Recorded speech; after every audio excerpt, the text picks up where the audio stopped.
Pouco mais de 7% dos municípios brasileiros têm delegacia da mulher. Nós temos sim que ampliar o 24 horas. Porque a maior parte dos casos de violência contra a mulher acontece sim no final de semana ou no horário da noite. Para garantir a transparência nas relações entre o setor privado e o setor público. Criou-se, portanto, este preconceito contra essa palavra. O parlamentar pode visitar um empreendimento, visitar um negócio, ele vai ter todos os custos pagos. São quase 2 milhões de brasileiros já transacionando uma criptomoeda no Brasil.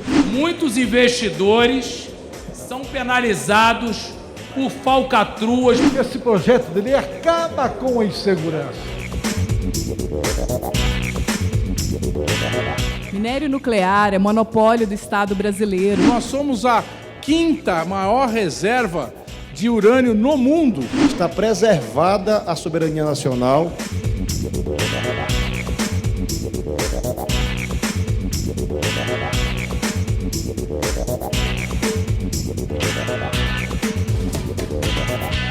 O plenário da Câmara entrou em dezembro aprovando propostas que tratam tanto de temas atuais, como criptomoedas, quanto de questões já há muito tempo debatidas no parlamento, como a regulamentação do lobby. Na terça-feira, os deputados aprovaram um projeto de lei que amplia ações de fiscalização de medidas protetivas e estimula a criação de delegacias especializadas de atendimento à mulher, as DEANs, a partir de recursos do Fundo Nacional de Segurança Pública. A gente quer uma política efetiva, uma política que garanta um atendimento de qualidade, que tenha 24 horas, porque a maior parte dos casos de violência contra a mulher acontece sim no final de semana ou no horário da noite. E que nós precisamos de uma equipe qualificada para isso. Uma equipe preferencialmente também composta de mulheres, mas que seja formada para fazer essa abordagem diferenciada. É a Delegacia da Mulher que vai dar maior segurança para as mulheres brasileiras e vai fazer com que as mulheres brasileiras possam combater a violência doméstica e, principalmente, não chegar ao último estágio da violência, que é o feminicídio. Dizer a importância desse projeto, no momento onde o número de violência contra a mulher aumenta e nós temos poucas delegacias pelo nosso país. Pouco mais de 7% dos municípios brasileiros têm delegacia da mulher. Nós precisamos ampliar esse número, manter essas delegacias abertas durante a noite, fim de semana. Por isso, a permissão que esse projeto dá para a utilização do Fundo Nacional de Segurança Pública, com certeza, vai garantir recursos para efetivar essa política pública.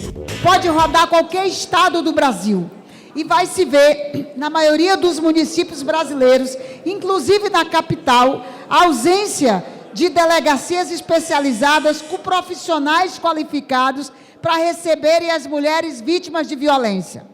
Penso que o projeto traz apenas um problema.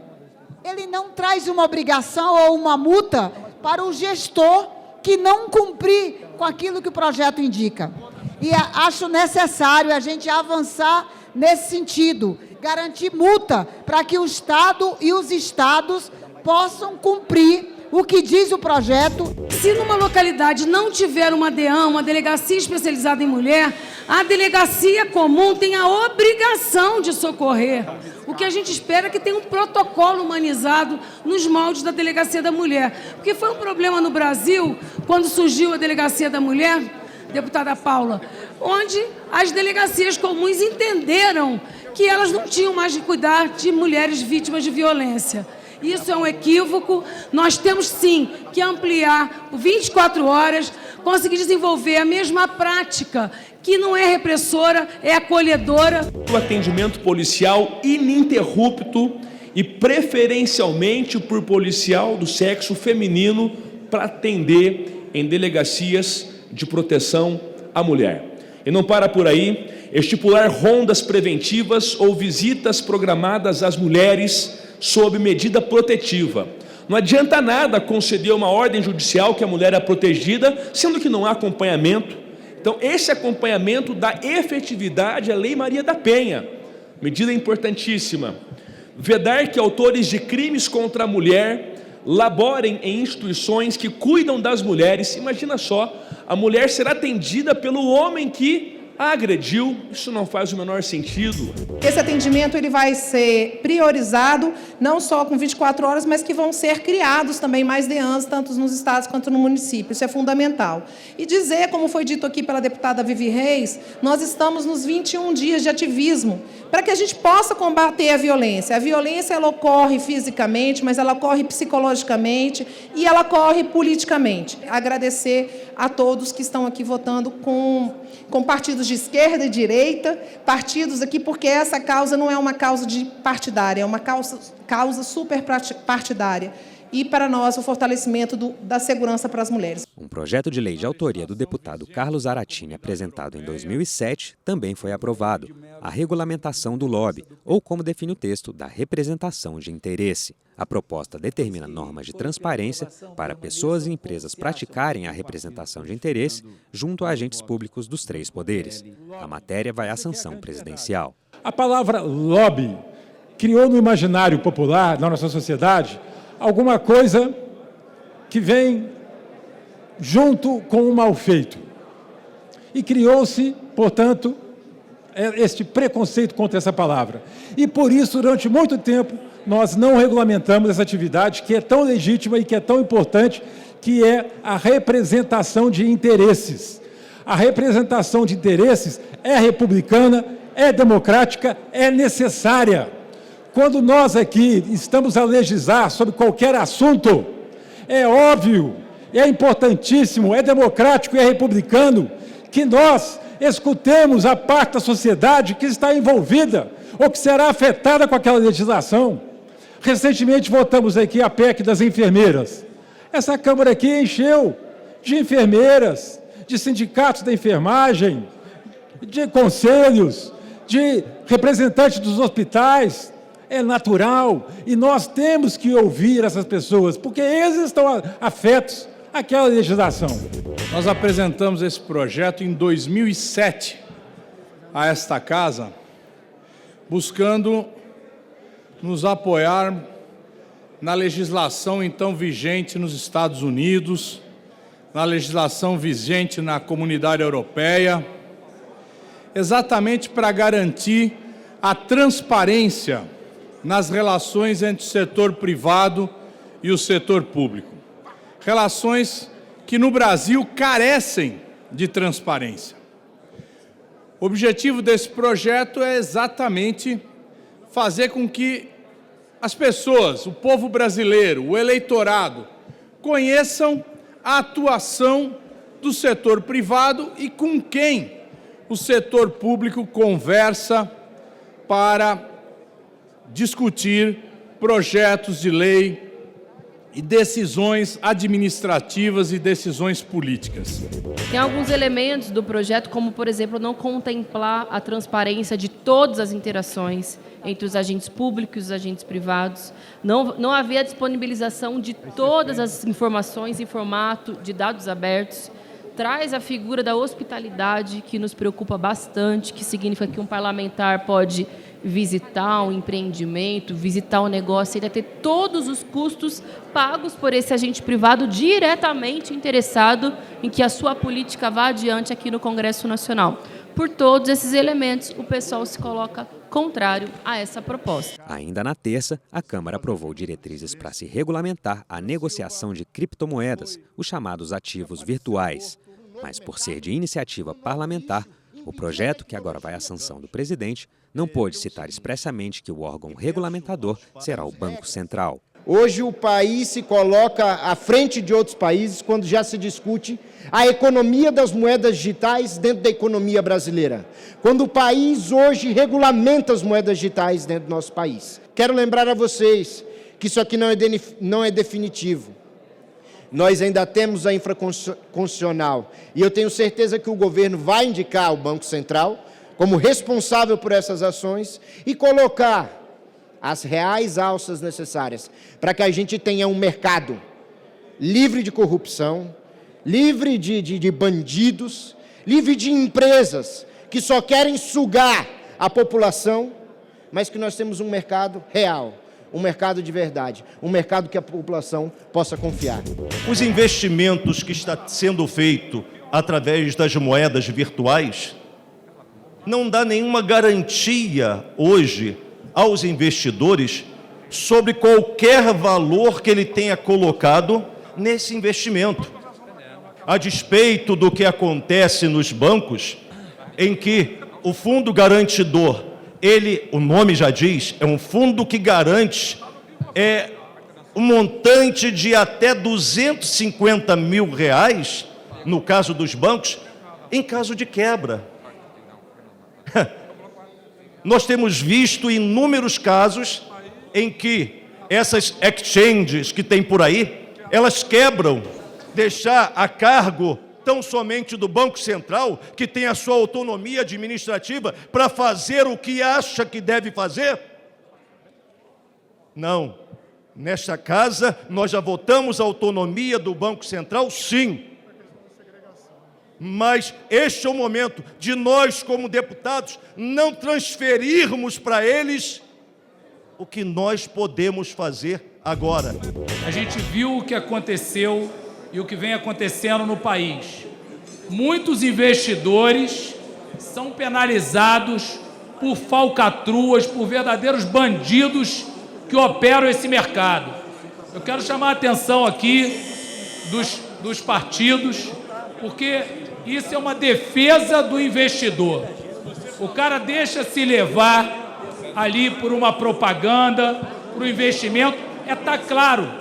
Para que nós vamos deixar na mão do Banco Central, como o líder Vinícius bem explicou aqui, uma questão como essa? Isso não tem que se regulamentar depois. Esse assunto é novo.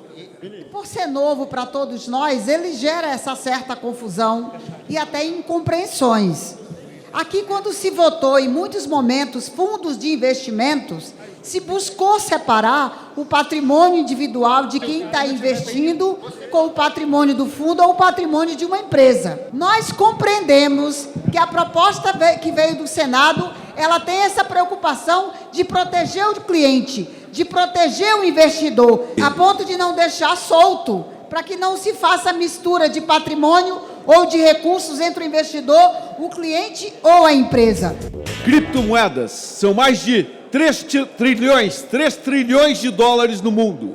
Nós, o Brasil, somos o 5º país ou 4º.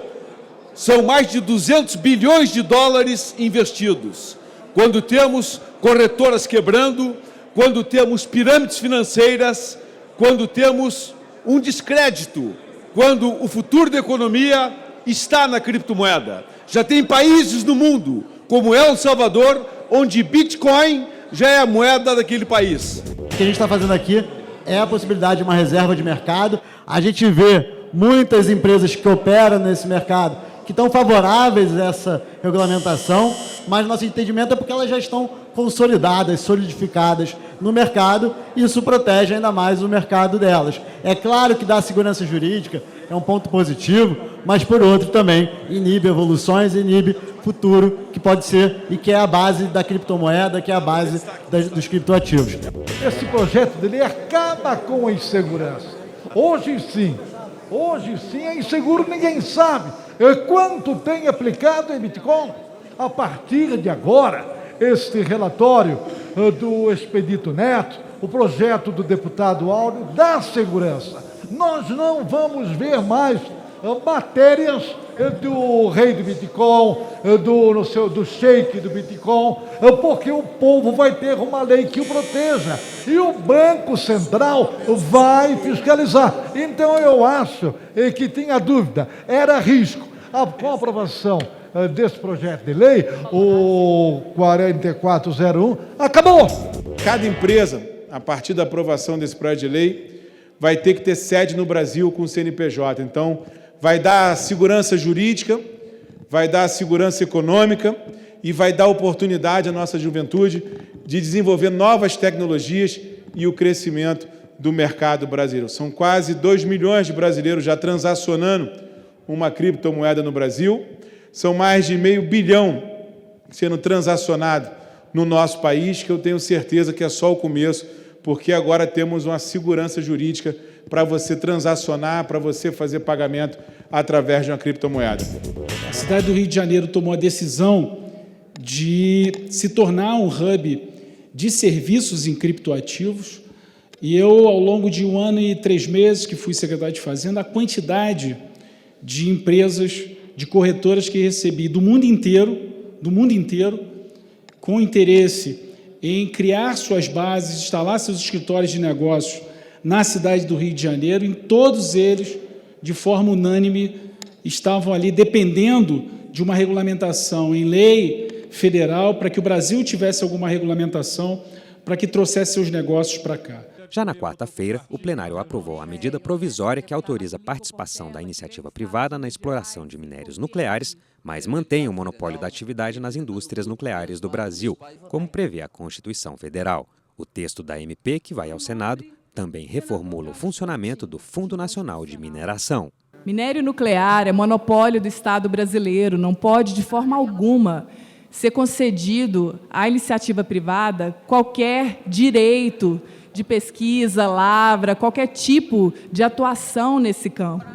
Nós acabamos de voltar da COP, a Conferência do Clima, no Egito, e uma das grandes preocupações mundiais está exatamente em torno dessa questão da energia nuclear, da mineração de elementos nucleares, e o Brasil é um dos protagonistas dessa agenda. Não é possível que, nesse momento de mobilização do planeta, em função da guerra climática, pela proteção socioambiental, que o Brasil dê esse péssimo exemplo de concessão à iniciativa privada que está interessada nos lucros da exploração de minério nuclear no nosso país. Uma matéria de cunho estratégico como essa não pode ser tratada por medida provisória em fim de governo. Imagine que votemos essa matéria essa semana ou na semana que vem na Câmara. Ela terá que tramitar no Senado. Ela ficará em vigor esse resto de ano, esse resto de governo, por alguns dias. Até parece uma medida provisória sobre encomenda de alguns processos que devem estar aguardando só o carimbo no Ministério das Minas e Energia. É uma irresponsabilidade votar essa matéria assim. Se perde a soberania nacional no que se toca a questão de pesquisa, de extração, do manuseio de minérios nucleares no Brasil. Fala isso quem não teve o trabalho, às vezes está muito ocupado, de ler o que foi escrito na MP e o que está colocado no nosso relatório. Está preservada a soberania nacional, está preservada a relação, por mais que se abra ao setor privado, que tem que haver necessidade do consórcio com a INB, e que a INB é soberana nas decisões, ora proferidas por essa MP. Todo o controle ainda sobre o minério, sobre a energia nuclear, continua vinculada à agência. Nós temos a Autoridade de Energia Nuclear, temos a CNEM, todo o processo, com toda a segurança, pertence ao Estado brasileiro. Nós só estamos aí introduzindo uma possibilidade do recurso privado para que você possa ter uma melhor exploração desse material. Nós temos muito uso urânio, sempre falou muito no potencial que o Brasil tem nesse minério, mas hoje a exploração não é o adequado ainda. O texto original ia numa linha correta, incentivar a parceria público-privada no país, inclusive na exploração de minerais. Agora, o que nós não podemos admitir é que numa medida provisória que trata de um tema, sejam incluídos inúmeros jabutis que prejudicam o próprio setor. Nós estamos falando de coisa, inclusive, inconstitucional aqui. Por iniciativa do Legislativo, está se dando aumento de salário para servidores do Executivo. Até onde eu sei, da aula básica de constitucional, isso é proibido. A rede orienta não. É preciso ter coerência com os compromissos que o país firmou muito recentemente na COP27. Nós estamos querendo construir um país da sustentabilidade, um país que reflete o tipo de desenvolvimento que quer para a sua população. E aí nós vemos uma MP que traz uma série de questionamentos de inflexibilização que pode ser considerado inconstitucional e também coloca em risco sério, risco tanto à saúde, mas também com as obrigações socioambientais. E também abre mão da riqueza nacional e incentiva a energia nuclear como tipo de matriz energética. Nós precisamos defender a nossa soberania e não podemos abrir o direito do Estado brasileiro de ter o controle das jazidas. Quando a gente abre mão nesse preceito, a gente corre um risco muito grande. Nós precisamos ter controle, principalmente no que se trata do impacto ambiental. E ter essa abertura nos níveis que o texto trouxe é muito ruim. O modelo de exploração dos minérios do urânio, ele vai seguir o que era o antigo entendimento que havia em relação ao petróleo, por exemplo, quando nós tínhamos a Petrobras como operadora única, que poderia se associar com empresas privadas para explorar o pré-sal. Nesse modelo de exploração do urânio, a indústria nacional nuclear, a indústria nuclear brasileira, vai continuar como a única responsável pela exploração do urânio, podendo se associar à iniciativa privada.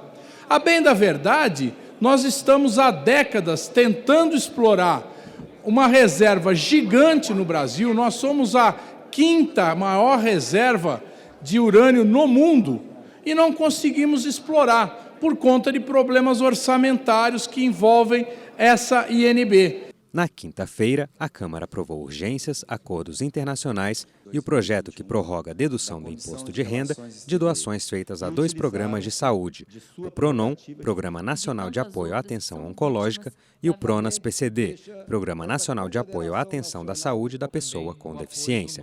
A matéria segue para a sanção. A gente muitas vezes tem que votar pela redução de danos. E ele faz uma escolha muito clara. Ele queria celeridade, porque celeridade urge nesse país quando se fala de tratamento de câncer. Então, a decisão do relator, nesse momento, foi que prorrogasse para que pudesse, sim, ser atendido essa redução, tanto da pessoa física quanto da pessoa jurídica. Essa proposta, ele prorroga a existência de 2 programas importantes. Um voltado ao tratamento oncológico, um recurso voltado para essas entidades, as empresas podem descontar o imposto de renda, 5 pessoas físicas, e outro programa que é destinado a atendimento a pessoas com deficiência de todas as naturezas. Então, são recursos que ajudam essas entidades. Eu conheço lá no meu estado do Maranhão muitas pessoas que, em busca de uma perna mecânica, que não consegue, e através desse incentivo, ele pode conseguir uma perna mecânica, porque demora muito pelo Sistema Único de Saúde, SUS. Esse tipo de benefício precisa ser melhor estudado numa ampla reforma tributária. Não dá para toda hora ficar criando puxadinho, presidente.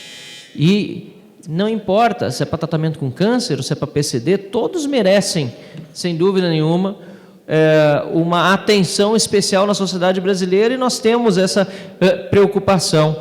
Mas, infelizmente, as discussões são feitas dessa forma. Projeto, requerimento de urgência aprovado, logo depois um projeto de lei de uma prorrogação de algo que foi temporariamente suspenso. Não pode mais ser dessa forma, presidente. Sou presidente da primeira Comissão Especial de Enfrentamento de Combate ao Câncer do Brasil. O câncer é uma doença emergencial que requer tempo. O paciente não tem tempo, tem que ter o diagnóstico, o paciente tem que ter acesso ao tratamento. E com a pandemia de Covid-19, né, uma verdadeira tristeza. Um grande número de pacientes com câncer esperando o diagnóstico, esperando para fazer o tratamento, a radioterapia, a quimioterapia e continuar o PRONON é fundamental. Então, é urgente, é necessário. Compreendemos que temos ainda uma longa caminhada para universalizar todo o atendimento e o serviço, seja da radioterapia, da quimioterapia.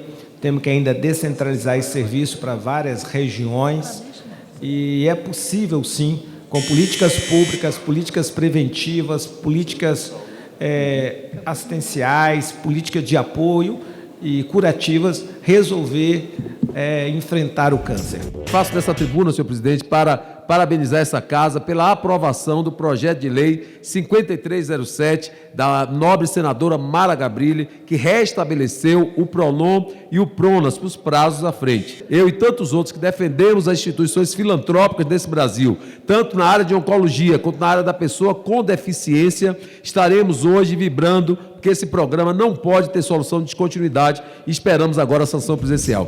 Tive a honra de já ser, inclusive, um doador desse programa e a gente vê o resultado fantástico aos pacientes com câncer, um uso realmente muito eficaz do imposto para levar diretamente a atenção a quem precisa. E, mais uma vez, no último mês do ano, esse parlamento aprovando esse grande projeto.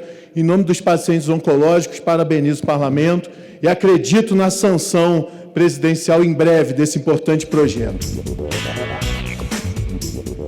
Temas de interesse nacional, debates em plenário, as reações e propostas dos deputados, fatos e opiniões. Senhor presidente, queria pedir ao plenário dessa casa para que possamos fazer um minuto de silêncio pelas vítimas daquele atentado fatídico lá no Espírito Santo, no município de Aracruz, na semana passada, onde 3 professoras, a Maria da Penha de Melo Banhos, a Cibele Passos Bezerra Lara, a Flávia Ambos Merson Leonardo e a aluna Selena Saguiros Nicoloto, tiveram, de forma drástica, sua vida ceifada por um jovem de 16 anos que entrou atirando nas 2 escolas, a escola Primo Beach, no Centro Educacional Praia de Coqueiral.